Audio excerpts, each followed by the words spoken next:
உங்கள் வீடு தேடி வரும் அரசு, உங்களுடன் ஸ்டாலின். மரியாதைக்குரிய நமது சுகாதாரத்துறை அமைச்சர் திருட்டெல்லாம் இல்ல, கிட்னி திருட்டெல்லாம் இல்ல, அது ஒரு முறைகேடு. நான் கேக்குற, ஒருத்தர் திருட நம்ம வீட்டுக்கு வந்துட்டா திருடெல்லாம் இல்ல, ஏதோ கொஞ்சம் எடுத்துட்டு போயிட்டான். மரியாதைக்குரிய பாரத பிரதமர் அரசாங்க மருத்துவமனைக்கு தான் சென்று தடுப்பூசி போட்டுக் கொண்டார்கள். ஆனா இங்க முதலமைச்சர் அவர்கள் தனியார் மருத்துவமனைக்கு தான் சென்று உங்களுடன் ஸ்டாலின் என்று தனியார் மருத்துவமனையில உட்கார்ந்து கொண்டு காணொலி மூலம் மக்கள்கிட்ட பேசுறதை விட அரசாங்க மருத்துவமனையில உங்களோட ஸ்டாலின் என்று அரசாங்க மருத்துவமனையில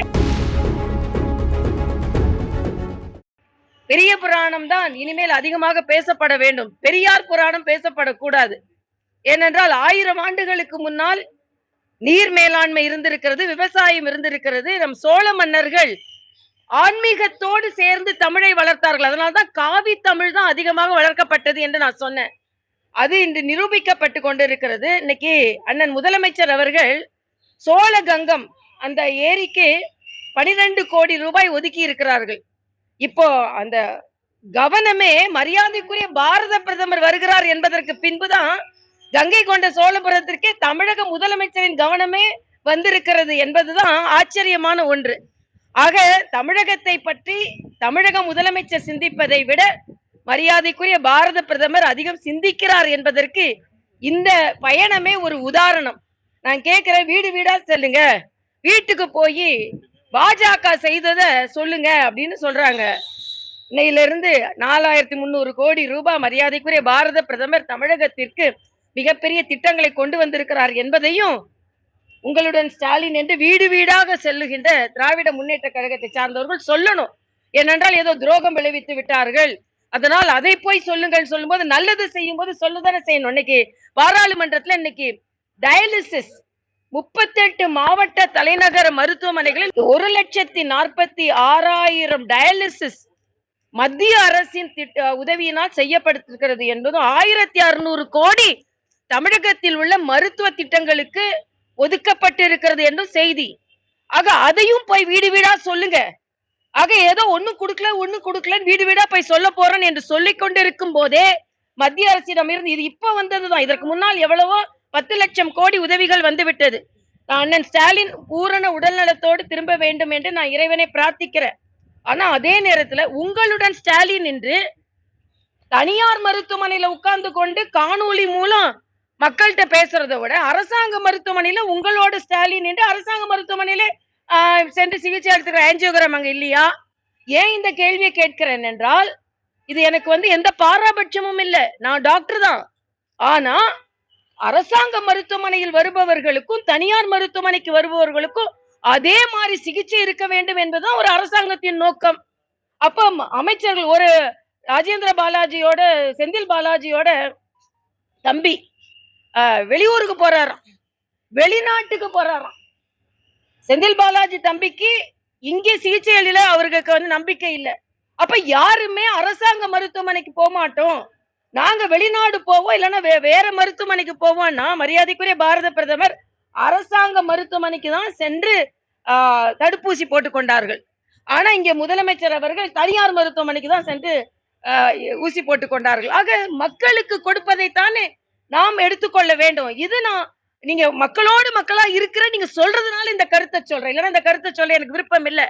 சிகிச்சை பற்றியோ உடல்நலம் பற்றியோ நான் பேச விருப்பப்படல. ஆனா உங்களுடன் ஸ்டாலின் என்று சொல்லும் பொழுது மக்களுக்கு எல்லாம் கொடுத்துட்டேன் என்பதை மக்களுக்கும் அதே போன்ற சிகிச்சை கிடைத்திருக்க வேண்டும் என்பதை ஆதங்கத்தை மக்களுக்காக நான் இங்கே பதிவு செய்கிறேன். அதே மாதிரி இன்னைக்கு மரியாதைக்குரிய நமது சுகாதாரத்துறை அமைச்சர் திருட்டெல்லாம் இல்ல, கிட்னி திருட்டெல்லாம் இல்ல, அது ஒரு முறைகேடு. நான் கேக்குற, ஒருத்தர் திருட நம்ம வீட்டுக்கு வந்துட்டா திருடெல்லாம் இல்ல, ஏதோ கொஞ்சம் எடுத்துட்டு போயிட்டான் அப்படின்னு சொல்லுவோமா? எவ்வளவு பெரிய பிரச்சனை நடந்து கொண்டிருக்கிறது. அது முறைகேடு என்று நீங்கள் பூசி மெழுகினீர்கள் என்றால் எவ்வளவுக்கு எவ்வளவு பிரச்சனைகள் அங்கே ஆழ புதைந்திருக்கிறது என்பதையும், இந்த கிட்னி திருட்டினால் மக்கள், ஏழை மக்கள், பாமர மக்கள் எவ்வளவு பாதிக்கப்பட்டிருக்கிறது. ஏதோ அந்த மருத்துவமனைக்கு நாங்க சிறுநீரக அறுவை சிகிச்சை லைசன்ஸ் தடுத்து போயிட்டோம்னு சொல்றது மட்டும் இல்ல, இது இன்னும் எவ்வளவு நடந்திருக்கிறது. இதுல திராவிட முன்னேற்ற கழகத்தை சார்ந்தவர்கள் பங்கெடுத்து இருக்கிறார்கள். அதாவது பலாத்கார பிரச்சனையா இருந்தாலும் சரி, பாலியல் தொந்தரவா இருந்தாலும் சரி, கொலை கொள்ளையாக இருந்தாலும் சரி, இன்னைக்கு கிட்னி திருட்டாக இருந்தாலும் சரி, எல்லாவற்றிலுமே திமுகவின் நிர்வாகிகளுக்கு பங்கு இருக்கிறது என்பது மிக மிக வேதனை. அப்படி இருக்கும் போதுதான் அந்த இன்வெஸ்டிகேஷன் தான் இல்லாம அப்படி மூடி மறைக்கப்படும். எல்லாவற்றிற்கும் மேலாக பீகாரில் நடந்து கொண்டிருக்கின்ற சீர்திருத்தம், அது சீர்திருத்தம் இல்லையா, முறைகேடா. அதாவது இங்க கிட்னி திருட்டு கிடையாது, அது முறைகேடா. அங்க சீர்திருத்தம் நடைபெற்றுக் கொண்டிருக்கிறது. நீதிமன்றமே சொல்லிடுச்சு, இறந்தவர்களின் பெயர்கள் அதிகமாக பீகாரின் வாக்காளர் பட்டியலில் இருக்கிறது, அது நீக்கப்பட வேண்டும் என்று. அப்ப நீதிமன்றம் சொல்ல, இவங்க என்னன்னா திமுக போன்றவர்கள் இறந்தவர்களின் வாக்காளர் பட்டியலில் இருந்தாதான் இவங்களுக்கு வசதி, அதை வைத்துதான் இவங்க வெற்றி பெறுகிறார்கள். அதனால அவங்கள நீக்கப்பட்டவுடனே இவங்க பதற்றம் அடைகிறார்கள். அது நேரடியாக முறைகேடான வாக்காளர் பட்டியல் திருத்தப்படுகிறது என்பதுதான். எல்லாத்தோட ஒரு பரிகசிக்க கூடியது என்னன்னா, ராகுல் காந்தி இன்னைக்கு சொல்றாரு, 15 வருஷத்துக்கு முன்னாலேயே சாதிவாரி கணக்கெடுப்பு நடத்தி இருக்கணுமா. எப்ப சொல்றாரு? இன்னைக்கு சொல்றாரு. ராகுல் காந்தி அவர்கள் இதுக்கு முன்னால எவ்வளவோ நடத்தி இருக்கணும். நீங்க எதையுமே செய்யலனாதான் இந்த நாடு இன்னைக்கு முன்னேறாம இருக்குது. ஆனா 11 ஆண்டு காலமாக இந்திரா காந்திக்கு அடுத்தபடியாக அதிக நாட்கள் இன்று வீறு நடை போடுகின்ற பிரதமராக நம் பிரதமர் இருக்கிறார் என்பது மகிழ்ச்சி. இன்னைக்கு சாதிவாரி கணக்கெடுப்பு நாங்க நடத்தினோம்னா 15 வருஷத்துக்கு முன்னாலே நடக்கணுமா. இப்படிதான் நீங்க எல்லாத்தையும் 15 வருஷத்துக்கு முன்னாலே நடத்திருக்க வேண்டிய வளர்ச்சியை இந்த நாட்டிற்கு கொடுக்கவில்லை. இன்று நீங்க திரும்பி பார்க்கறீங்க. நாங்கள் இன்று மற்ற நாடுகளை திரும்பி பார்க்க வைக்கிறோம் என்பதான் எனது கருத்து. நன்றி தம்பி. தமிழ்நாட்டுல வாக்காளர் பட்டியல் திருத்தம் வேணும்னு நினைக்கிறீங்களா? ஆமா, நல்லது. இப்ப எங்களோட தொகுதியில 40,000, டி நகர் தொகுதியில மட்டும் 20,000 வாக்காளர்கள் அன்னைக்கு இல்ல. தம்பி அண்ணாமலை அவங்க தொகுதியில 1 லட்சம் வாக்காளர்கள் காணாம போயிட்டு சொன்னாங்க. அதனால வாக்காளர் பட்டியல் திருத்தம் தமிழகத்திலும் இருக்க வேண்டும். ஏன் நீங்க பதறீங்க? இறந்தவர்களின் முறைகேடான பதிவுகளை தானே நீக்குறாங்க. அதுக்கு பதறப்பட வேண்டிய அவசியம் இல்லையே. நாங்க பதறல. ஏன் பதறுகிறார்கள் என்றால், இவர்கள் நீக்கப்பட்ட வாக்காளரை வைத்துத்தான் இவங்க தமிழ்நாட்டுல இவர்கள் சாதனை படைத்துக் கொண்டிருந்தார்கள் என்பது அவங்களுக்கே தெரியும்.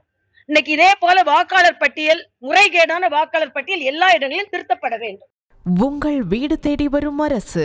உங்களுடன் ஸ்டாலின்.